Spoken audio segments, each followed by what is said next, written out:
खास मेहमान और हमारे साथ हैं। प्रत्युष कांत प्रवक्ता बीजेपी के इस वक्त हमारे साथ जुड़ चुके हैं, संजीव झा प्रवक्ता आम आदमी पार्टी के, हरिशंकर गुप्ता प्रवक्ता कांग्रेस पार्टी के इस वक्त हमारे साथ जुड़े हुए हैं, और संगीत रागी जी राजनीतिक विश्लेषक हमारे साथ इस वक्त जुड़ चुके हैं। लेकिन सबसे पहले संजीव जी, आपसे समझते हुए, दावे तो आप यही कर रहे थे कि 7 में से 7 सीटें हम लेने जा रहे हैं। अरविंद केजरीवाल तो ये भी कह रहे थे कि वोट दे दीजिए, जेल नहीं जाना पड़ेगा। आज जेल भी वो जा रहे हैं, लेकिन पूरे दमखम के साथ जा रहे हैं, राजघाट भी जा रहे हैं, मंदिर भी जा रहे हैं, नेताओं से भी मिल रहे हैं। देखिए, आपने बिल्कुल ठीक कहा। ये दमखम अब भी है और ये दमखम 4 तारीख के बाद भी रहेगा। एक बात बताइए यार, कि आज अरविंद केजरीवाल जी जेल जा रहे हैं, और अरविंद केजरीवाल जी जेल जा रहे हैं, किस केस में जा रहे हैं? आज तक कोई ना तो कोर्ट बता पाई, ना कोई जांच एजेंसी साबित कर पाई कि आखिर उन पे भ्रष्टाचार का आरोप क्या है, भ्रष्टाचार उन्होंने क्या किया है। तभी तो हम कह रहे हैं कि ये एजेंसीज का मिसयूज कर रहे हैं। एक बात। दूसरी बात, एक बात समझिए कि हम आज ये एग्जिट पोल से रिजल्ट तय तो नहीं हो सकता ना।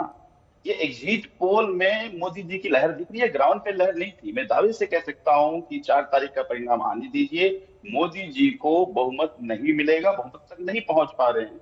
अब तो एग्जिट पोल में देख रहा था कल, ये जो एक्सिस इंडिया का सर्वे है, एक बात बताइए, बिहार में चिराग पासवान लड़ रहे हैं 5 सीट पे और कह रहा है वो 6 सीट आ सकती है। इसलिए एग्जिट पोल ही बता सकती है। भाई हरियाणा में टोटल सीट है 10 और वहां दिखा रहे हैं एग्जिट पोल में 14 से 16 सीट। तो ये एग्जिट पोल ये दर्शाता है कि किसी एक व्यक्ति के निर्देशन पे निर्देशित करके लिखा गया है, और जिस व्यक्ति ने लिखा बहुत पावरफुल व्यक्ति था। एग्जिट पोल वाले ये भी नहीं देखे कि लिखा क्या है, सीट कितना है। तो आज एग्जिट पोल में जो जितनी सीट नहीं है, भाई सीपीआई लड़ रही है झारखंड में 1 सीट पे, और सर्वे में दिखा रहा है 2 से 3 सीट। और भी सीपीआई नहीं लड़ रही है, सीपीआई एमएल लड़ रही है। तो इतना तो सर्वे का गहराई क्या है वो समझिए आप।